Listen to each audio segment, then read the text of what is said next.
Welcome to the Tim Booker channel, where the wisdom of virtue is shared. We wish you a delightful listening experience.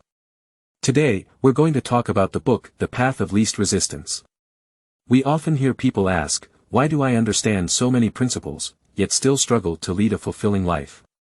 In a sense, this book answers that question. The author examines the recurring failures we encounter on our life's journey and proposes that we need to find our path of least resistance to creatively shape our own lives. It may sound abstract, but let me explain. This book has been a classic bestseller for nearly 30 years. Its author, Robert Fritz, has an interesting background as a musician. His fascination with creativity during music composition led him to develop a structural dynamics theory about creativity. Later, he devoted himself to studying the creative process and turned it into a career, even creating a course called Transformational Thinking, abbreviated as TFC, to help people develop their creativity. Many individuals, including artists, scientists, scholars, and corporate executives, attended his classes. The renowned management guru, Peter Senge, inspired by Fritz, co-founded a prominent innovation consultancy firm after attending Fritz's Creative Skills course in 1978. Subsequently, Fritz authored numerous books, all revolving around innovation and creativity, making it his lifelong profession. In this book, the author raises a fundamental question: why do our attempts to change our lives often fail? Think about the last time you wanted to make a profound change in your life. You woke up one day, fed up with your current state, and determined to make a change. You bought books, joined various learning communities, and created ambitious study plans. 3 days later, the passion waned, and life returned to its usual routine. Or perhaps you decided to lose weight, control your diet, and intensify your exercise regimen, vowing not to eat for 3 consecutive nights. On the 4th day, you gave in and indulged heavily. Every attempt you make, you put in more effort, but inexplicably, you end up right back where you started. You may find various excuses to pause or give up: I'm too tired lately, let's wait for work to ease up, or I don't feel well, I'll start when I'm healthier. You try to learn English, draw, lose weight, or work out, but most of the time, you can't sustain the effort. These attempts at change often become mere self-comfort. Once the comfort sets in, you might prefer to lie on the couch and relax, as if something is missing from our lives, preventing us from making continuous progress. So, where does this problem originate? This book introduces a groundbreaking perspective: our repeated failures in life are primarily due to a problem-solving pattern we adopt. Specifically, every attempt to lose weight or learn English follows the pattern of identifying a problem, seeking its causes, and attempting to solve it. However, this problem-solving approach often leads to failure in real life, especially when it comes to willpower. When we try to address a problem, we take action to prevent unwanted outcomes. Typically, the more severe the problem, the more stringent our actions become. However, once our actions yield results, and the problem is alleviated, we stop taking action and relax. Consequently, the problem returns in full force. This process resembles a pendulum swing, going back and forth endlessly. In most cases, you exert maximum effort but see little tangible progress or improvement. Nearly all attempts at self-improvement follow 3 stages: initial enthusiasm, ongoing effort, and eventually giving in. In these stages, you face different forces and respond accordingly. Let's consider weight loss as an example. Initially, you decide to eat less and exercise more, a reasonable approach. The desire for a slimmer body exerts a powerful pulling force, motivating you to take action.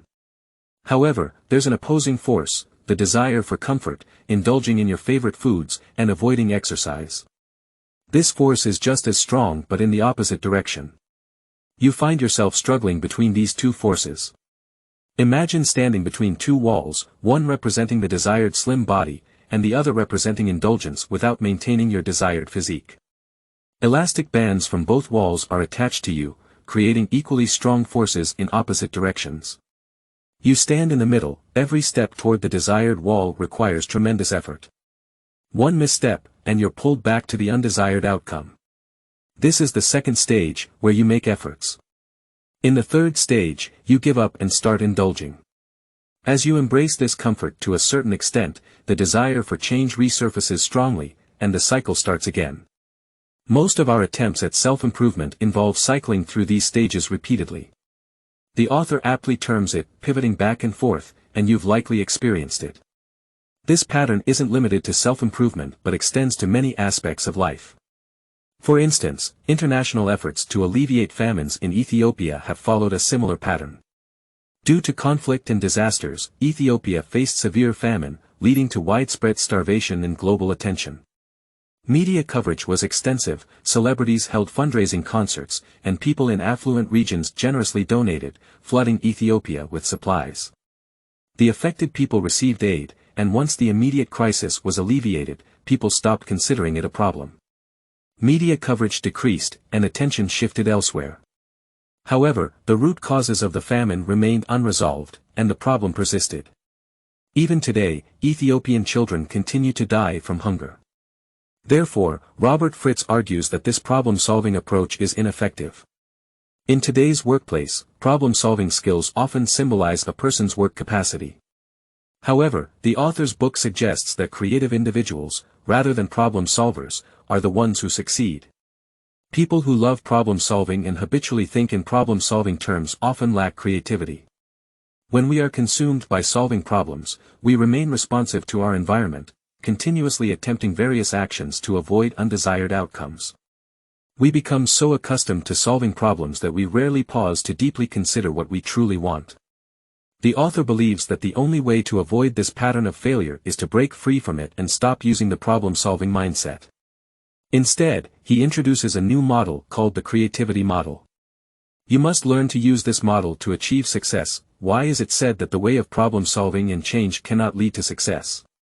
The author discovered that all objects tend to move along the path of least resistance, and energy continuously flows along the path of least resistance as well. If you try to achieve your goals by changing and problem-solving, the path of least resistance will pull you back to where you started, and your goals will never be achieved. In the creative mode, you can obtain the results you desire by following the path of least resistance and achieve your goals. So, how do we understand the path of least resistance? The author lives in Boston, and friends who visit Boston often ask him a question: how are the roads in Boston planned? If you've been to Boston, you'll notice that the streets there lack a discernible pattern, with many winding and convoluted roads, each with different names. In fact, Boston's urban planning lacks a structured layout. The roads here were merely widened from centuries-old cow paths. Cow paths, like roads, are the trails left by cows as they roam. But how do these cow paths come into existence? Typically, a cow's movement involves finding the easiest path through the terrain. If there's a hill ahead, a cow won't force its way over it but will choose the best route, even if it means going around the other side of the hill. In other words, a cow's movement pattern depends on the terrain's structure. Over time, these cow paths naturally form, and subsequent cows naturally follow them. Boston's city planning was carried out in accordance with the terrain structure. For both the cows in Boston and the city planners that followed, these paths represented the path of least resistance. In reality, we all live our lives following such paths of least resistance. For example, when we walk, we prefer taking shortcuts to save time. These are the paths of least resistance.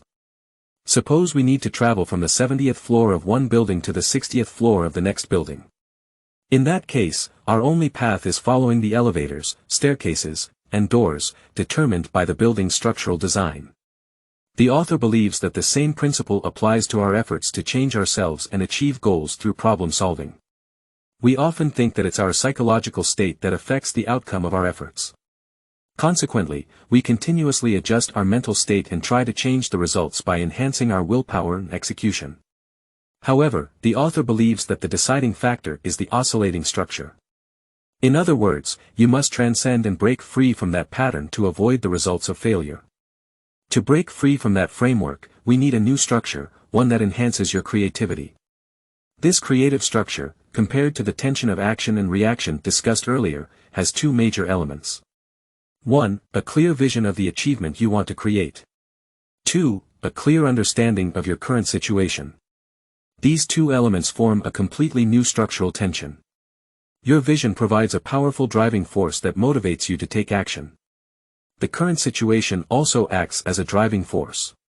By using the gap between your vision and your current situation, you continuously move forward and create the results you desire.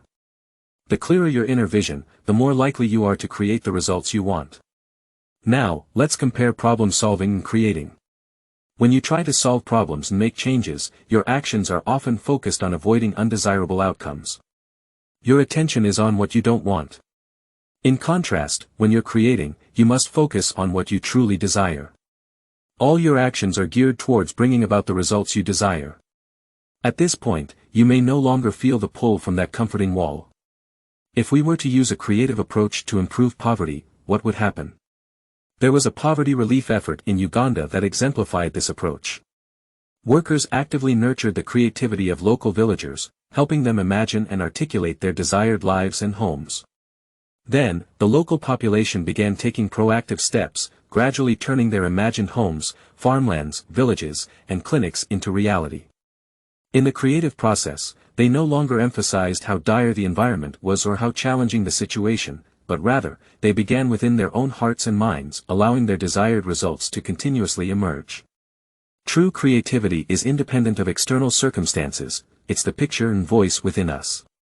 These images and voices need to be continually reinforced and ultimately expressed. Now, imagine that within this new structural tension, you have a clear vision goal. For instance, writing a novel. What is your current situation? How many novels have you read, and what level of writing can you produce? At this point, you begin to experience the significant gap between your ideal and your reality.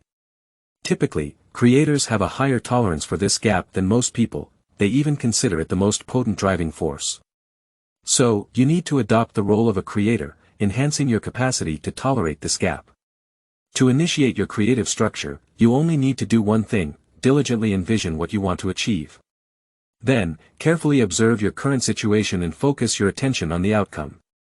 You might say, "I'm afraid to set goals because I'm afraid I won't be able to achieve them. Things are so difficult, I'd rather aim lower." In such cases, you need to reassess your goals to make them clear, specific, and achievable. Clear and specific goals will pull you forward. Many of our goals fail because we rarely take a close, hard look at our current situation.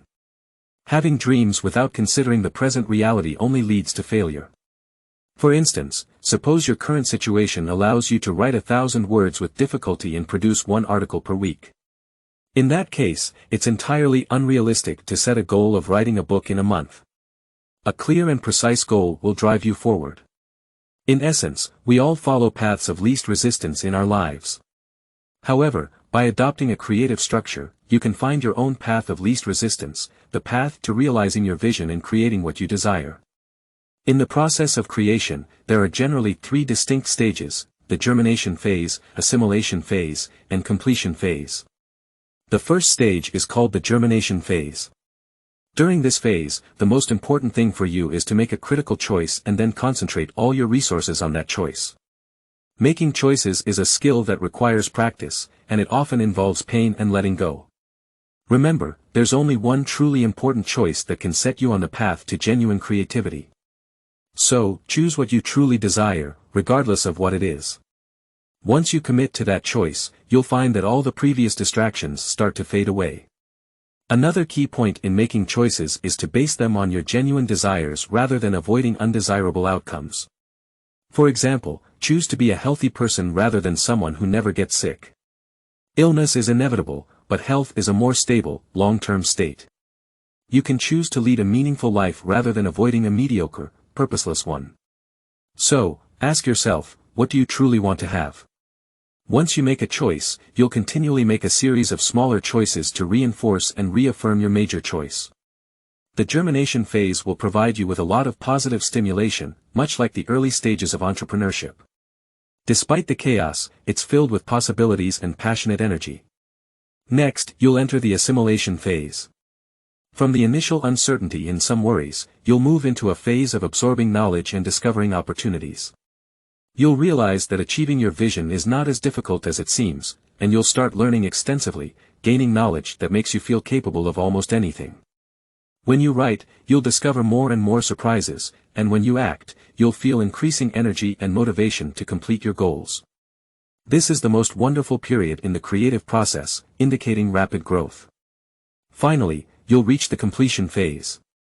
Many people falter just before completing their projects, which can lead to stagnation or even abandonment.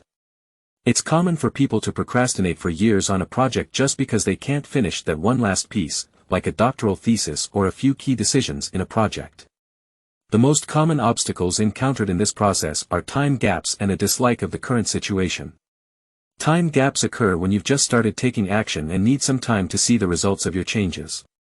You might also experience stagnation during the creative process, appearing to move backward, which can be seen as another form of time gap. We often underestimate the distance between ourselves and an achievement, being overly optimistic. The second obstacle is disliking the current situation because it doesn't align with your expectations. You must train yourself to objectively recognize your current situation. Sometimes we spend too much time pondering why the situation turned out the way it did instead of understanding what the situation currently is. To address these issues, there are 4 critical techniques you can employ. 1. Describe your current situation objectively without any analysis or commentary. 2. Describe where you want to go, stating your desired outcomes clearly. 3. Reaffirm your choice of desired outcomes. 4. Keep moving forward. If you encounter a hurdle, take a break, enjoy the scenery, read a book, and redirect your attention. Insights often emerge during such moments of relaxation. In summary, to find the path of least resistance toward success through creativity, you need to understand that nature operates along the lines of minimal resistance. Learning how to navigate your own path of minimal resistance toward your true desires is key. Throughout this process, you'll experience different stages, and each one requires creative problem solving. Remember, while a pendulum swings back and forth, a rocket aims for its final destination. I wish you success in finding your own path to success. That concludes this book. Congratulations on completing another read. Thank you for your support and attention. Please subscribe to the Tim Booker Channel audiobook channel. Like and share with your family and friends. Wisdom is worth spreading, paving the way for a brighter future. Thank you, and goodbye.